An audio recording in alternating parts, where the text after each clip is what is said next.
Сегодня мы будем делать суп из рябчика. Для этого нам понадобится 2 птицы, так как нас 2 охотника. А с одной птички вдвоем не наешься. Поэтому у нас сегодня 2 рябчика. Вот. И мы будем готовить суп в походных условиях на костре. Для этого нам понадобится всего лишь рябчики. Специй никаких у меня, ни соли, ничего нет. Есть суповой какой-то наборчик. Я поэтому туда, в этот бульон, в котелок кину суповой наборчик и 2 рябчика. Мы их поварим 20 минут. Я думаю, этого будет достаточно. И приступим к нашей трапезе. Ну, сейчас надо сначала разделать дичь. Рябчика разделать достаточно легко. Шкурка у нее снимается тоже очень легко и просто. Так, шею я отрываю, потому она нам не нужна. Поэтому мы берем только грудку. Крылышки тоже, выламываем. Они нам не нужны. Оставляем только мясные кусочки. Это дома можно его кушать там целиком. Здесь можно брать только самое необходимое. Вот так это все выглядит. Когда грудку отделяешь, вот она получается. То есть ноги все, по крайней мере в лесу, мы не берем. Там и косточки такие, прожилки эти не очень вкусные. Дома-то мы все кушаем, а в лесу вот нам нужна только грудинка рябчика. Вот. Все остальное потрошки, так называемые, обычно охотники для установки капкана используют. Так, ладно, помою потом. Также второго просто берем, кожицу отсюда сдираем целиком. Вот. Содрали. Потом берем шею, ее прямо вот так вот совсем с внутренностями отделяем. Вот. И у нас получается вот опять потрошки отдельно. Остается только тушка с крылышками. Крылья мы можно отрезать, можно отломать. Вот. Все, вот у нас вторая тушка есть.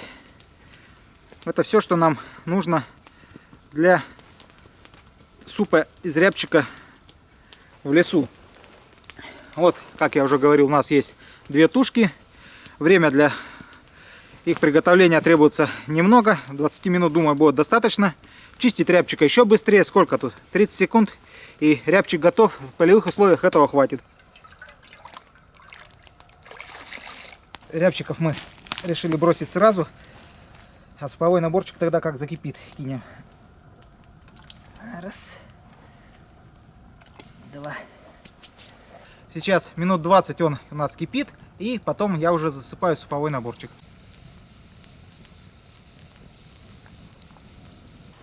Подсчитал способ приготовления. Тут написано 10-15 минут варить его надо.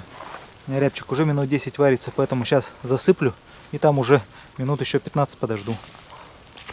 В августе и в сентябре для приготовления супа из рябчика я обычно использую грибы, которые я тут же в лесу нахожу. Достаточно там пару белых красных грибов положить в котелок. После того, как птица будет готова, поварить 5 минут и суп готов. Можно там рыжиков положить. Картошинку какую-нибудь. Сейчас нет у нас ничего, поэтому у нас все по-простому. 2 рябчика и суповой наборчик. Чисто для вкуса, чтобы не пресная вода была и бульон.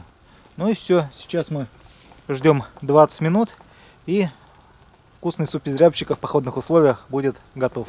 Прошло 25 минут с того, как я заложил рябчика. Потом через 10 минут я положил суповой наборчик туда. Он тут так на маленьком огне у нас кипел.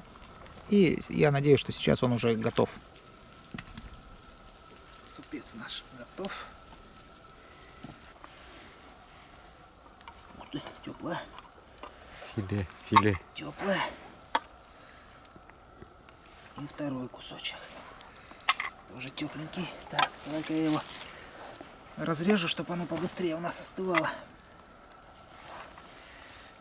Так, вот так. Надо было сразу, наверное, да, разрезать? Да, можно было, когда...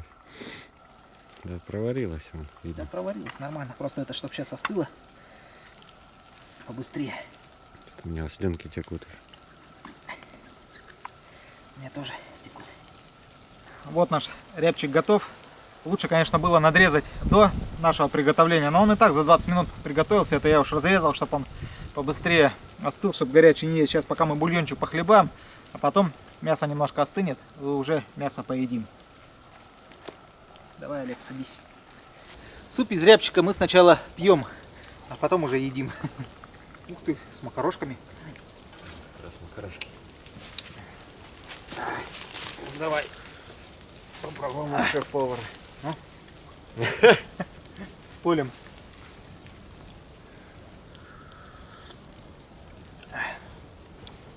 Ну да. Я в прошлый раз делал грибы и рябчик, больше ничего. Ну, соль добавил. Мы как-то гороховый суп делали с опятами. Горохопятовый получился.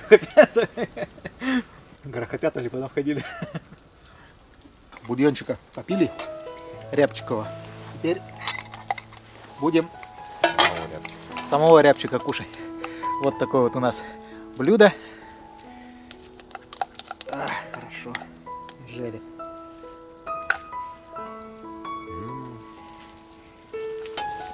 Ешь ананас и рябчиков жуй.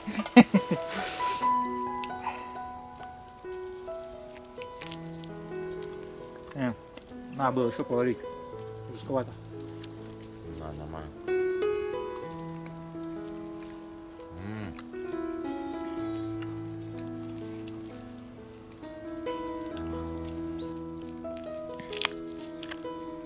Отличное, вкусное рябчиковое мясо. Белое, диетическое. Просто вкуснятина.